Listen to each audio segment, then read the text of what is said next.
హల్లెలూయా. ప్రభునానికి మహిమ కలుగును గాక. మన చదువుకున్న లేఖనం నుండి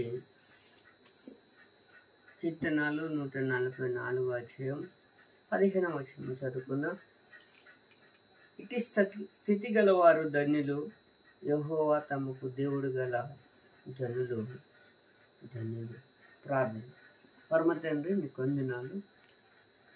చదవబడిన లేఖనాల ద్వారా మీ బిడ్డలైన మా అందరితో మాట్లాడండి. ఏమైతే మాట్లాడాలనుకుంటున్నావో చురుకుగా స్పష్టంగా అయా మాతో మాట్లాడండి. ఎందుకంటే నీ వాక్యము జీవము కలిగినది కనుక నీ వాక్యాన్ని మాకు నేర్పించండి, సహాయం చేయండి. నీవే మహిమ పొందమని యేసు నామములో ప్రార్థన అడుగుచున్నాము. హల్లెలూయా. చూడండి, ఇక్కడ దావీదు అంటున్నాడు, ఇట్టి స్థితి గల వారు ధన్యులు, యెహోవా తమకు దేవుడు గల జనులు ధన్యులు. ఎవరు ధన్యులట? దేవుడు అంటే ఎవరైతే దేవుని ఆశ్రయిస్తారో వాళ్ళు ధన్యులు అని చెప్తున్నాడు. హల్లెలూయా.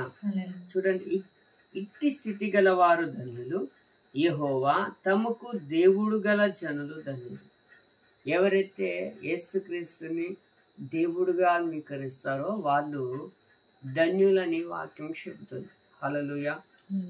ఇంకా అలా చూస్తున్నట్లయితే 32వ కీర్తన 12వ వచనంలో కూడా అదే మాట చెప్తాడు. చూడండి,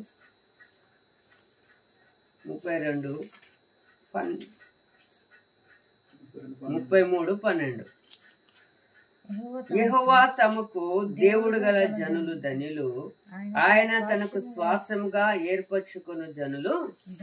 ఏమంటున్నాడంటే తమకు దేవుడు గల జనులు, ఎవరైతే దేవునికి దేవుడుగా చేసుకుంటారో వాళ్ళు ధన్యులట. ఇంకేం చెప్తున్నాడంటే తమకు శ్వాసంగా ఏర్పరచుకునే వారు ధన్యులు. అంటే ఒక మాటలో చెప్పాలంటే ఎవరైతే యేసుక్రీస్తుని తన సొంత రక్షకుడుగా అంగీకరిస్తారో వాళ్ళు ధన్యులు అని వాక్యం చెప్తుంది. ఈ ధన్యత ఎవరికి తగ్గుతుందంటే ఎవరు దేవుణ్ణి స్వీకరించారో వారికే ధన్యత అని వాక్యం మనకు చెలవిస్తుంది. హల్లెలూయా. ఇంకా అలా చూసినట్లయితే ద్వితీయోపదేశకాండము 33వ అధ్యాయము 29వ వచనములు కూడా ఒక మాట అంటారు. చూడండి, ఇశ్రాయేలు నీ భాగ్యం ఎంత గొప్పది, నీ భాగ్యం ఎంత గొప్పది, యెహోవా రక్షించును నిన్ను పోలిన వాడెవడు, ఆయన నీకు